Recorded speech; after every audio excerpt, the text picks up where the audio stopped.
Mulheres de Esperança.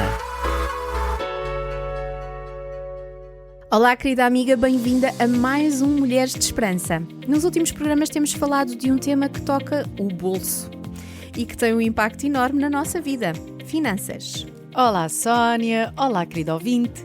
É verdade, falámos das razões para cuidarmos do nosso dinheiro, de como é importante ensinar isso às nossas crianças. Falámos também sobre o gigante desafio que são as compras por impulso e a tentação rápida de suprir outras necessidades. E hoje, para terminar a nossa série, vamos falar sobre uma boa gestão. Eu confesso que eu fiquei logo curiosa. O que é uma boa gestão do dinheiro? É que quando pensamos em boa gestão, será que fugimos logo a 7 pés porque só vemos um Excel cheio de números e de fórmulas e quadradinhos? Ai, meu Deus, eu detesto Excel. Não, uma boa gestão é muito mais do que Excel e números. Sem dúvida, Inês. Ora, vê lá esta definição de boa gestão. Uma boa gestão do dinheiro é tomar decisões intencionais que protegem o presente, preparam o futuro e permitem viver com propósito. Minha amiga, tu hoje estás inspirada, disseste tudo. Esse parece-me um ótimo ponto de partida para avançarmos na nossa conversa logo após um curto intervalo. Mas, antes de uma pequeníssima pausa, lançamos-te um desafio. Partilha este programa com alguém. Não era assim um desafio tão grande, mas pode fazer a diferença, uma grande diferença. Sim. Tal como os anteriores, estão todos disponíveis no twr360.org, Spotify e Apple Podcasts. E convidamos-te também a visitar as nossas redes sociais. Voltamos já!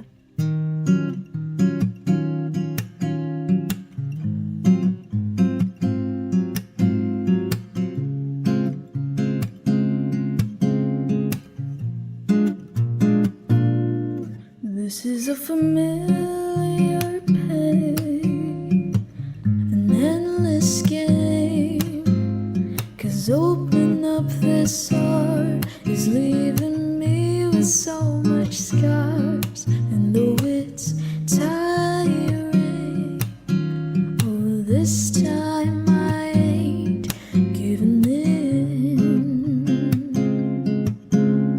RTM, Mulheres de Esperança. E já estamos de volta, isto é mesmo rápido. E hoje vamos falar sobre o que é uma boa gestão financeira. Bom, quando pensamos em boa gestão, muitas de nós imaginamos calculadoras, tabelas, contas e mais contas, soma daqui, subtrai dali, mas na verdade a boa gestão começa com hábitos simples, decisões diárias e clareza sobre o que realmente importa. E hoje trazemos ideias práticas, o que é sempre bom, estudos que nos ajudam a entender melhor e ações que podemos facilmente fazer acontecer. Deixa-me lá recuperar a tua frase de há bocadinho, porque me parece um ótimo ponto de partida. Então, uma boa gestão do dinheiro é tomar decisões intencionais que protegem o presente, preparam o futuro e permitem viver com propósito. Tal e qual. E talvez o primeiro erro que é cometido é acharmos que nascemos com as competências financeiras desenvolvidas. Mas, como já temos vindo a falar, o primeiro ponto é ter consciência de que precisamos aprender a gerir o dinheiro. Como tudo o resto na nossa vida, é aprendizagem. E se é algo que neste momento não é ensinado na escola, então nós, adultos, temos que procurar esse conhecimento e ter a sensibilidade de passá-los aos mais pequenos. Concordo em absoluto, Sónia.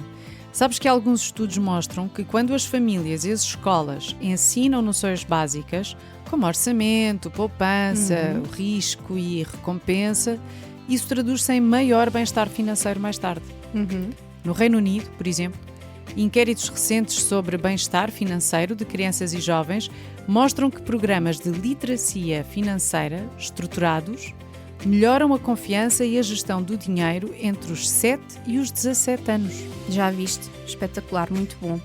Outro pilar que não podemos ignorar é a ligação entre gestão financeira e saúde emocional. A pesquisa mostra uma correlação consistente. Pessoas com hábitos financeiros saudáveis relatam menos ansiedade relacionada com o dinheiro e melhor qualidade do sono.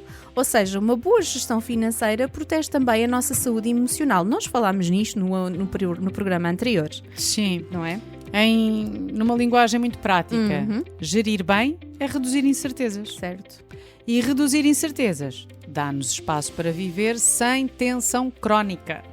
Mas mesmo sabendo disto, muitas pessoas sentem-se assoberbadas e não sabem por onde começar. Então acho que vale a pena partilhar alguns princípios para cada uma de nós refletir e alinhar também a forma como gerimos o dinheiro com o nosso presente e o nosso futuro.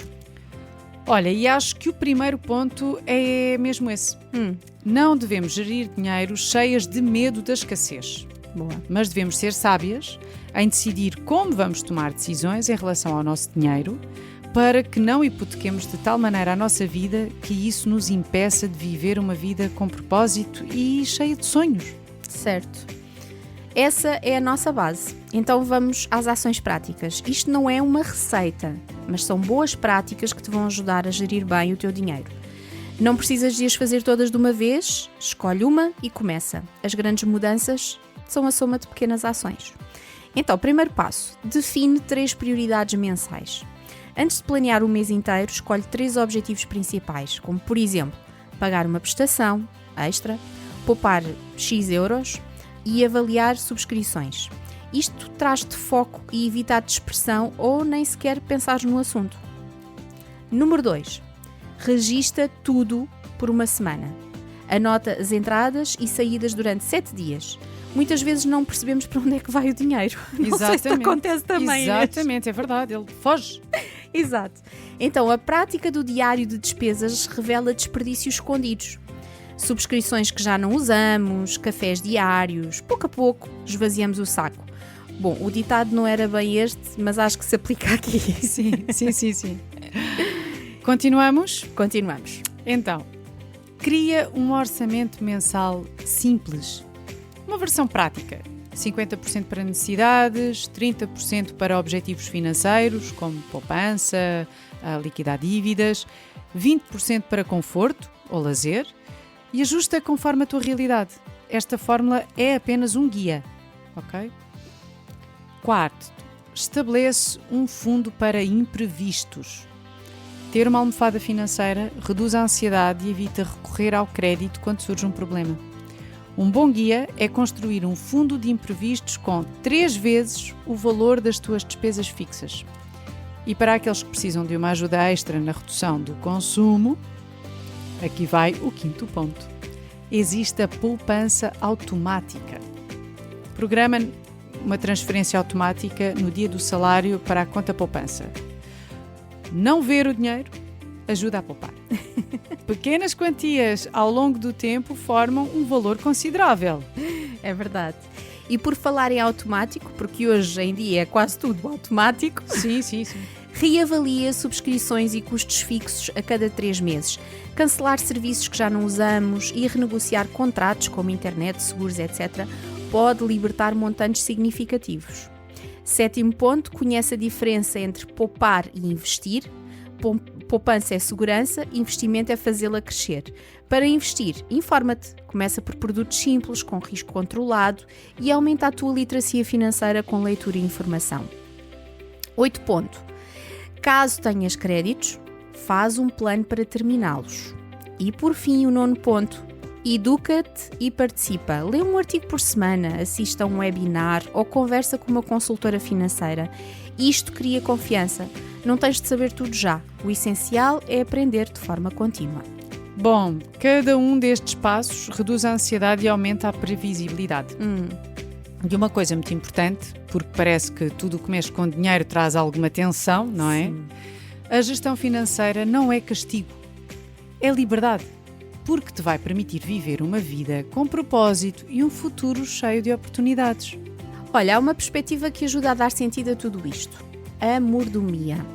A palavra pode soar grande, mas é simples. Significa cuidar bem do que nos foi confiado.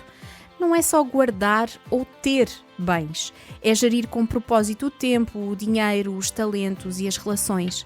Quando olhamos para as finanças através da lente da mordomia, deixamos de ver o dinheiro como um fim em si mesmo e passamos a usá-lo como meio para proteger a família, ajudar os outros e cumprir um propósito maior. Aprender, orar, ouvir, crescer e dar. RTM Mulheres de Esperança. Hoje estamos a falar sobre finanças e como fazer uma boa gestão, tema muito amado por alguns e menos apetecível por outros. Mas a verdade é que, tal como uma boa alimentação traz saúde ao nosso corpo, uma boa gestão financeira prepara as condições para que possamos não só sobreviver, mas viver e proporcionar à nossa família uma vida no presente e no futuro plena com propósito. É verdade, minha amiga. E mesmo antes do intervalo falaste num conceito que o nosso livro preferido nos ensina várias vezes. Mordomia. No contexto da fé, a mordomia é central. A Bíblia não nos ensina a acumular por acumular, mas ensina-nos a tratar bem aquilo que nos é confiado e a usá-lo para o bem. Por exemplo, na parábola dos talentos, em Mateus 25, do 14 ao 30, Jesus conta sobre os servos que receberam talentos. Um enterrou o talento, não aumentou, não diminuiu, ficou lá paradinho. Os outros 2 duplicaram os talentos que lhe tinham sido confiados. E o elogio foi para quem fez render o que lhes foi confiado. Ou seja, somos responsáveis por multiplicar com sabedoria o que nos é dado, não escondê-lo por medo. Queres outro exemplo? Quero. Vou dar outro exemplo. Em Lucas 16, do 10 ao 11, há uma expressão que revela um princípio importantíssimo. Quem é fiel no pouco, é fiel no muito. Gosto muito. E mostra a importância da fidelidade nas pequenas decisões. Por exemplo, pagar atempadamente, fazer um orçamento. Isto prepara-nos para maiores responsabilidades. E ainda te vou dar mais um. Bora lá. Em Provérbios, tinha que vir Provérbios, Sim. que nos fala sobre como a formiga vive e que sublinha a importância de poupar, planear e trabalhar de forma diligente. É interessante a quantidade de princípios sobre boa gestão financeira e de vida que a Bíblia nos ensina. Então, como é que aplicamos isto na prática de forma correta? Vamos lá. Faz escolhas com propósito. Antes de gastar, pergunta: isto honra os valores, os sonhos, os objetivos da minha família? O orçamento deixa de ser só números e passa a ser missão. Planeia e protege. Um fundo de emergência não é luxo, já falámos. É prudência. Mordomia implica previsibilidade e cuidado com os vulneráveis. Dá com intenção. Define uma percentagem para partilhar, mesmo pequena. Escolhe um projeto, uma causa, alguém em necessidade e faz disso um hábito. Evita atalhos arriscados. Mordomia é prudência. Evita promessas de ganhos fáceis sem fundamento. Consulta fontes viáveis e pede conselhos. Ensina e transmite. Usa o conceito de mordomia na família. Envolve os filhos nas decisões pequenas. Explica o porquê das prioridades e comemora quando as metas se cumprem. Quando alinhamos decisões práticas com o princípio da mordomia, o dinheiro deixa de ser um ídolo e torna-se uma ferramenta para o bem. E acima de tudo, ganhamos paz. Não vivemos à mercê das pressões do mundo, mas guiadas por um propósito maior. A boa gestão à luz da fé envolve equilíbrio, cuidar do presente, preparar o futuro e confiar em Deus. Não é sobre acumular por acumular ou gastar como se não houvesse amanhã, mas é sobre viver com propósito. Querida amiga, gerir bem não é um dom secreto. É um conjunto de hábitos simples, replicáveis e adaptáveis à tua vida. Hoje propomos-te um desafio. Escolhe uma das 10 ações práticas que falámos e implementa-a nas próximas 2 semanas. Registra a experiência e partilha connosco nas redes sociais. E lembra-te, boa gestão traz liberdade. Liberdade para servir, para dar e para viver sem a ansiedade que o descontrole financeiro provoca. E muito importante, mais uma vez, não falamos de perfeição, mas de progresso, uma ação de cada vez. Partilha este programa com alguém que precisa ouvir estas palavras.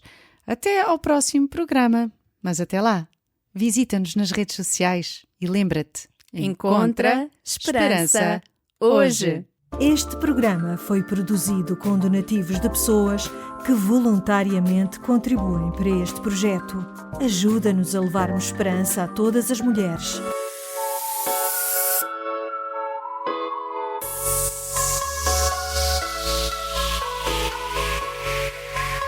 Mulheres de Esperança. Uma produção RTM Portugal.